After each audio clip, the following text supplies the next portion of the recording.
प्यारे भाइयों, इस वीडियो में देखेंगे समांतर प्लेट संधारित्र के प्लेटों के बीच परावैद्युत पदार्थ की पट्टी रखने पर धारिता, यानी कि कोई परावैद्युत पदार्थ बीच में रख दें तब कितनी धारिता होगी, और किसके बीच में, तो समांतर प्लेट संधारित्र के प्लेट के बीच में। ठीक, तो हम एक फिगर बना रहे हैं, आप उसको समझिए और ये आप समझ जाएंगे। ये बिल्कुल आसान है। अगर आप पिछला वीडियो देखे होंगे समांतर प्लेट संधारित्र किसे कहते हैं वो देखे होंगे तो ये टॉपिक आपके लिए बहुत ही आसान है। और यदि आप वो नहीं देखे होंगे तो थोड़ा मुश्किल इसमें लगेगा, तो आप वो जाकर देख लीजिए पहले, उसके बाद ये देखेंगे तो आपको आसान होगा। आप समांतर प्लेट संधारित्र सर्च और अमर स्टडी सर्च करेंगे तो मेरा वीडियो आ जाएगा, आप वहाँ पर भी देख सकते हैं, या फिर आप किसी का भी वीडियो देख सकते हैं, और वो देखने के बाद ये आपको बहुत ही आसान लगेगा। तो अगर यदि आप देख चुके हैं तो देखिए, समझिए यहाँ पर समांतर प्लेट संधारित्र के प्लेटों के बीच, तो आप जानते हैं कि समांतर प्लेट संधारित्र क्या होता है, तो ये हमारा क्या हो जाएगा, समांतर प्लेट हो जाएगा। ठीक, तो समांतर प्लेट संधारित्र हो जाएगा। संधारित्र कब होता है, जब इस पर आवेश को संग्रहित करते हैं, यानी कि आवेश को इकट्ठा करते हैं, तो वहाँ पर हमारा संधारित्र होता है। जैसे पंखा में हमारा कैपेसिटर होता है, उसमें हम लोग आवेश को स्टोर करते हैं यानी संग्रहित करते हैं, तो हमारा संधारित्र कहलाता है। तो वैसे ही मान लीजिए एक कोई संधारित्र है, तो इस पर हम लोग क्या करेंगे कि चार्ज देंगे, यानी कि आवेश देंगे। तो जब हम इस पर आवेश देंगे तो ये हमारा आवेशित हो जाएगा। ठीक, ये हमारा आवेशित हो जाएगा, ये पूरा का पूरा हमारा जो प्लेट है वो आवेशित हो जाएगा। और इधर की ओर यदि प्लस होगा तो इधर की ओर माइनस होगा। क्या होगा, माइनस होगा। क्यों माइनस होगा, और उतनी ही मात्रा में होगा जितना यहाँ पर प्लस है, उतनी ही मात्रा पे यहाँ पर माइनस होगा। यदि हम इस पर आवेश देंगे तो आवेश निकलने वाला भी तो चाहिए ना, तो इस पर मान लीजिए हम दे रहे हैं। ठीक, तो ये हमारा क्या है, देने वाला क्या होता है, दाता होता है। तो दाता के लिए हम लोग प्लस लिखते हैं, जो देता है यानी कि प्लस है पहले से, तभी तो दे रहा है ना, यानी कि उसके पास पहले से ही है, इसलिए उसके पास प्लस है और वो दे रहा है, तो ये ले रहा है, ये यानी कि ये उसको दे रहा है। अब तो ये उसको देगा तो उस पर माइनस हो जाएगा, यानी कि उसके पास नहीं है, भिखारी है, तो ग्राही है, यानी कि ग्रहण करने वाला है, इसलिए वहाँ पर पहले से माइनस हो जाएगा। तो जितना ही इस पर प्लस होगा, जितना ये देगा उतना ही लेगा ना। तो मान लीजिए 4 दे रहा है तो 4 लेगा। ठीक, तो जितना इस पर आवेश होगा उतना ही आवेश इस पर भी होगा। तो देखिए यही हमारा समांतर प्लेट संधारित्र। ठीक, और यदि हम इसको यहाँ पर तार लगाकर नीचे जमीन की ओर हम लोग अर्थिंग दे दें तो क्या होगा, तो हमारा सारा यहाँ पर जो इधर की ओर प्लस आवेश है तो क्या होगा, धरती में चला जाएगा, यानी कि ये जो हमारा प्लेट है इधर की ओर साइड की ओर क्या हो जाएगा, निरावेशित हो जाएगा। निरावेशित का मतलब होता है जिस पर आवेश ना हो वो होता है निरावेशित, तो ये हमारा निरावेशित हो जाएगा। अब यहाँ पर प्लस क्यों होगा, क्योंकि इस साइड माइनस होगा, इसलिए यहाँ पर प्लस होगा। क्यों होगा, देखिए यहाँ पर मान लीजिए प्लस प्लस आवेश है, तो देखिए प्लस और माइनस आवेश एक दूसरे को आकर्षित करते हैं, तो ये दोनों एक दूसरे को आकर्षित किए हैं और ये अल्पांश दूरी पर स्थित है, आंशिक रूप में आंशिक दूरी पर स्थित है, यानी कि आंशिक मतलब होता ही है छोटे से अल्पांश में, यानी कि छोटी दूरी पर। आंशिक मतलब होता है छोटी। ठीक, तो यहाँ पर छोटी दूरी पर यानी कि बहुत पास ही है, तो एक दूसरे को आकर्षित किए हुए हैं। ठीक, ये इसको आकर्षित किया हुआ है, और यदि यहाँ पर प्लस होता तो ये आकर्षित नहीं करता, प्रतिकर्षित करता है, एक दूसरे को दूर ढक देता है। ठीक, तो इस बात है। तो ये होता है हमारा समांतर प्लेट संधारित्र। अब इन प्लेटों के बीच एक परावैद्युत पदार्थ की पट्टी रखने पर धारिता कितनी होगी, यानी कि इसके बीच में कोई परावैद्युत पदार्थ रखना है, यानी कि परावैद्युत पदार्थ मतलब क्या होता है कि जिसमें आवेश प्रवाहित ना हो। ठीक, ये आवेश उसमें प्रवाहित ना हो, तो यहाँ पर मान लीजिए हम लोग क्या रख रहे हैं, कोई परावैद्युत पदार्थ रख रहे हैं। देखिए मान लीजिए आप उन लोगों ने क्या किया, कोई परावैद्युत पदार्थ रख दिया। ठीक, यहाँ पर क्या किया, परावैद्युत पदार्थ रख दिया, तो क्या होगा, तब कितनी धारिता होगी वो हम लोग ज्ञात करेंगे। हम लोगों ने परावैद्युत पदार्थ नहीं रखा था तो हमारा धारिता कुछ अलग आई थी। अब यहाँ पर हम परावैद्युत पदार्थ रख दिए हैं, अब कितनी धारिता होगी ये समझते हैं। देखिए यहाँ पर हम लिखेंगे वायु और निर्यात, यानी कि जब यहाँ पर परावैद्युत पदार्थ यानी कि कोई पदार्थ नहीं रखा था, जब वायु था या फिर निर्वात था तो हमारे दूसरा आया था, लेकिन अब यहाँ पर रख दिए। तो देखिए क्या आ रहा है, यहाँ पर लिखेंगे,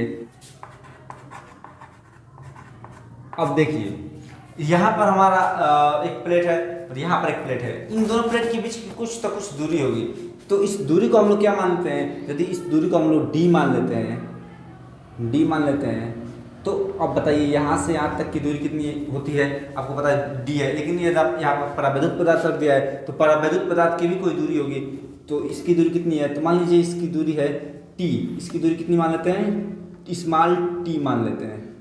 कितनी मान लेते हैं, स्मॉल टी, यहाँ इतनी दूरी। ठीक, इसकी दूरी हमारी परावैद्युत पदार्थ की मोटाई कितनी है, तो टी है, और यहाँ से यहाँ तक की दूरी यानी कि पहले प्लेट और दूसरे प्लेट की दूरी जो है वो डी है।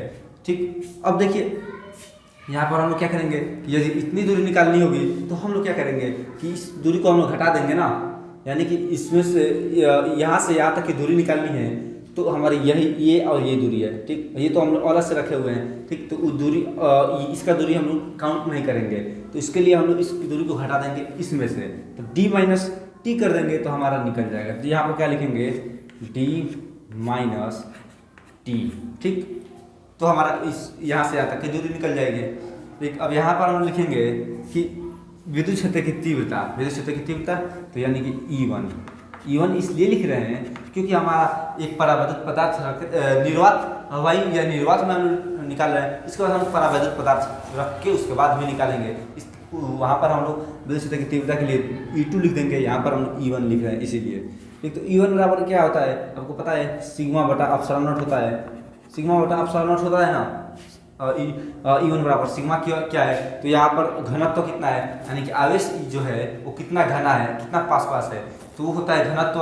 तो घनत्व के लिए सिग्मा, और यहाँ पर एप्सिलॉन नॉट क्या होता है, तो एप्सिलॉन नॉट होता है कि इसमें जो पारगम्यता कितनी है, यानी कि आवेश प्रवाहित होने की, यानी कि आवेश जाने की क्षमता कितनी है, यानी कि आवेश इसके उस पार जाने की पारगम्यता मतलब क्या होता है, एक आर पार जाने की क्षमता। ठीक, तो वो है हमारा ये। तो अब आपको पता है कि ये सिग्मा बराबर क्या होता है, सिग्मा बराबर होता है आवेश बटा एरिया। ठीक, आवेश बटा घना, कितना घना है ये निकालना होता है, तो हम लोग क्या करते हैं कि आवेश बटा एरिया निकाल देते हैं। ठीक, तो ये आपको पता है कि सिग्मा बराबर यही होता है। ठीक, ये हम आपको बता रहे हैं, थोड़ा टाइम भी वेस्ट होगा लेकिन आपको समझ में आना चाहिए ना, तो इसलिए हम बता रहे हैं कि देखिए सिग्मा बराबर ये होता है। ठीक, समझ में आने के लिए। अब थोड़ा सा वीडियो भी लंबा हो सकता है तो आप एडजस्ट कीजिएगा, वीडियो छोड़ के भागिएगा मत, उसको पूरा देख लीजिएगा, समझ में तभी आएगा। ठीक, और ये उतना डिफिकल्ट नहीं है, बहुत ही आसान है, ये बहुत आसान है। ठीक, देखिए यहाँ पर सिग्मा बराबर हम लोग ये लिख सकते हैं, यानी कि सिग्मा की जगह पर ये लिख सकते हैं और बटा में ये है तो ये लिखेंगे। तो यदि हम यहाँ पर एप्सिलॉन नॉट लिख दें, यानी कि ये सिग्मा बराबर ये होता है Q बटा A, और यदि हम लोग छोड़िए यहाँ पर नहीं लिखते हैं, इसके सामने लिख देते हैं तो आपको अच्छे से समझ में आएगा। सिग्मा की जगह पर क्या लिखेंगे, Q बटा A। ठीक, और यहाँ पर एप्सिलॉन नॉट की जगह पर कुछ भी नहीं लिखेंगे, एप्सिलॉन नॉट ही लिखेंगे। ठीक, अब आपको समझ में आ ही गया होगा क्यों लिखे हैं। यहाँ पर सिग्मा के बराबर Q बटा A और यहाँ पर एप्सिलॉन नॉट। तो ये हमारा E1 के लिए हमारा क्या मान निकला, Q बटा A एप्सिलॉन नॉट। ठीक, अब इसका हम लोग क्या करेंगे, विभवांतर निकालेंगे, यानी कि कोई और परावैद्युत पदार्थ रखेंगे तो उसका विभवांतर अलग होगा, इसलिए यहाँ पर V1 लिखेंगे, उसके बाद उसमें हम लोग V2 लिख देंगे। तो इसके लिए हम लोग V1 लिख देते हैं। V1 बराबर V बराबर क्या होता है, V बराबर आपको पता है कि E इंटू डी होता है, यही होता है ना, E गुणे डी यही होता है। E मतलब विद्युत क्षेत्र की तीव्रता, विद्युत क्षेत्र की तीव्रता निकल गई है, और D मतलब यहाँ पर दूरी तो दी ही हुई है, तो यहाँ पर दूरी यहाँ पर D माइनस टी है। ठीक, जब हम लोग वायु का निर्वात रख रहे हैं तब हमारा D माइनस टी है यहाँ पर। तो ठीक, तो इसके जगह पर हम लोग क्या लिखेंगे, ये लिख देंगे, यानी कि दूरी के लिए ये लिख देंगे, और E यानी कि विद्युत क्षेत्र की तीव्रता ये लिख देंगे। तो यहाँ पर हम लिख देंगे E बराबर हमारा क्या है, Q बटा A एप्सिलॉन नॉट है। ठीक, और यहाँ पर गुणे में D बराबर क्या है, तो D बराबर है D माइनस टी। उम्मीद करते हैं आपको समझ में आया होगा। ठीक, अब आगे देखिए, इसको सॉल्व करते हैं। परावैद्युत पदार्थ जो बीच में रखा हुआ है, इसकी हम लोग विद्युत क्षेत्र की तीव्रता निकालेंगे, यानी कि इसकी जो मोटाई है वो टी है, इसकी तो हमारी डी थी लेकिन यहाँ पर टी है, तो यहाँ पर लिखेंगे कि यानी कि जब इसकी विद्युत क्षेत्र की तीव्रता कितनी होगी, तो इसकी विद्युत क्षेत्र की तीव्रता होगी, देखिए यहाँ पर हम लोग E2 निकालेंगे। ठीक, अब हम लोग E2 निकालेंगे, E2 बराबर हमारा क्या होगा, ये तो नहीं होगा क्योंकि ये लिख देंगे तो हमारा E1 और E2 में अंतर ही नहीं हो जाएगा। ठीक, तो यहाँ पर परावैद्युत पदार्थ यानी कि कोई अन्य पदार्थ रख रहे हैं, यानी कि इसका वहाँ पर क्या कर रहा है कि परावैद्युतांक अलग है, यानी कि परावैद्युतांक की आपको पता है कि के से व्यक्त करते हैं ना, तो इसके परावैद्युत पदार्थ में हम लोग के ऐड कर लेंगे, यानी कि के भी जोड़ देंगे। तो यहाँ पर सिग्मा बटा यहाँ पर के और यहाँ पर एप्सिलॉन नॉट। ठीक, ये हमारा के एक्स्ट्रा होगा बस, बाकी सबसे में, और यहाँ पर इसके बराबर में Q बटा A और यहाँ पर एप्सिलॉन नॉट है, लेकिन यहाँ पर के ऐड हुआ है, बस इतना ही हुआ है E1। और V2 में क्या होगा, तो V2 बराबर क्या होता है भी बराबर क्या होता है, तो ई इंटू डी होता है, यहाँ पर आपको बताए थे ई इंटू डी होता है, तो ई इंटू डी के जगह पर हम लोग E2 लिखेंगे। ठीक, यहाँ पर E2 है इसलिए E2 इंटू मतलब गुणे और डी। ठीक, तो डी की जगह पर हमारा क्या है, टी है।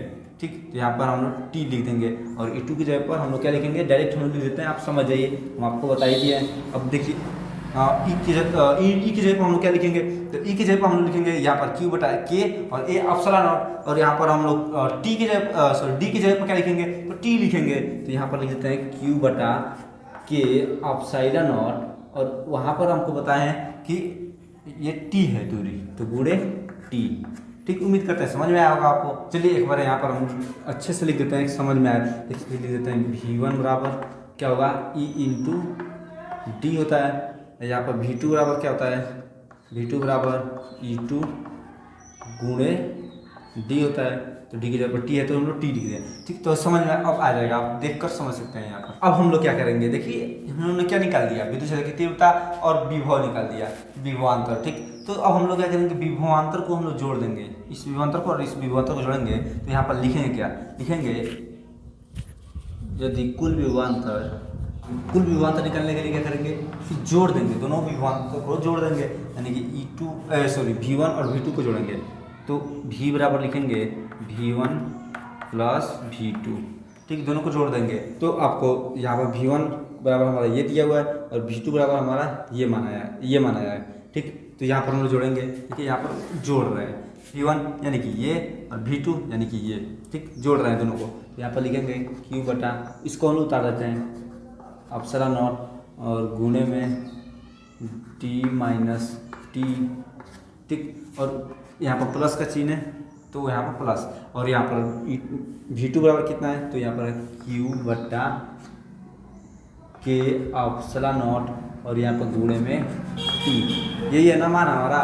तो ये अब इसको हम लोग जोड़ देंगे, तो देखिए यहाँ पर कुछ कॉमन हो रहा है, Q बटा ए एप्सिलॉन नॉट, Q बटा ए एप्सिलॉन नॉट, सॉरी यहाँ पर ए रहेगा, ये हम लोग भूल गए, आप मत भूलिएगा, के ए एप्सिलॉन नॉट है। ठीक, यहाँ पर भी हमारा के ए रहेगा, ठीक, के ए एप्सिलॉन नॉट। अब देखिए यहाँ पर कुछ कॉमन हो रहा है, क्या कॉमन हो रहा है, Q बटा ए एप्सिलॉन नॉट, यहाँ पर भी हमारा है Q बटा ए एप्सिलॉन नॉट, तो इसको हम लोग कॉमन कर लेते हैं, तो यहाँ पर हम लिख देंगे Q बटा ए एप्सिलॉन नॉट, यहाँ पर कॉमन कर दिए। अब यहाँ पर कोष्टक में हम लोग क्या करेंगे, जो बचा है उसको लिख देंगे, तो D माइनस टी, और यहाँ पर प्लस है तो प्लस, और यहाँ पर T लिखेंगे ऊपर और नीचे K लिख देंगे, क्योंकि हमारा ये सब कॉमन हो गया है, तो T ठीक बटा में हमारा K है, तो ये हो जाएगा हमारा।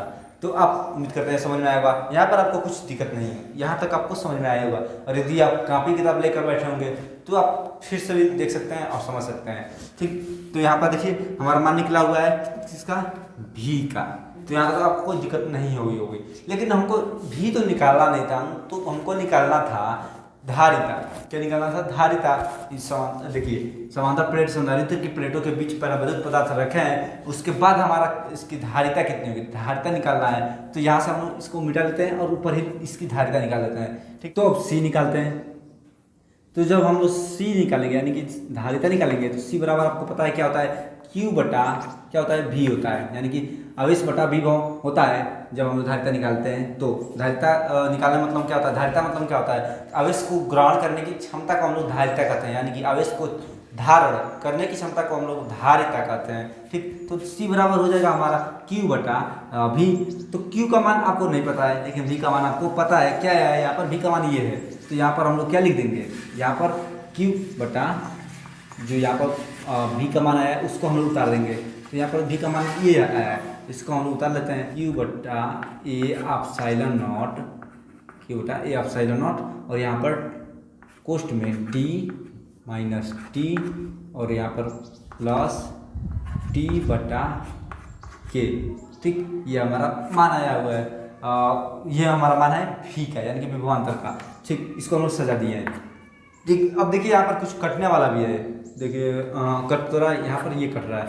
तो जब इसको हम लोग काटेंगे तो हमारा जो मान आएगा वही होगा हमारा धारिता। ठीक, यहाँ पर C बराबर हो जाएगा Q बटा, सॉरी यहाँ Q तो कट गया है, तो इसको हम सबसे ऊपर ले जाएंगे। जो हमारा सबसे नीचे बटे में है, जो तीसरा बटे में है, इसको सबसे ऊपर ले जाएंगे। तो यहाँ पर ए एप्सिलॉन नॉट और यहाँ पर हो जाएगा D minus T plus T बटा के।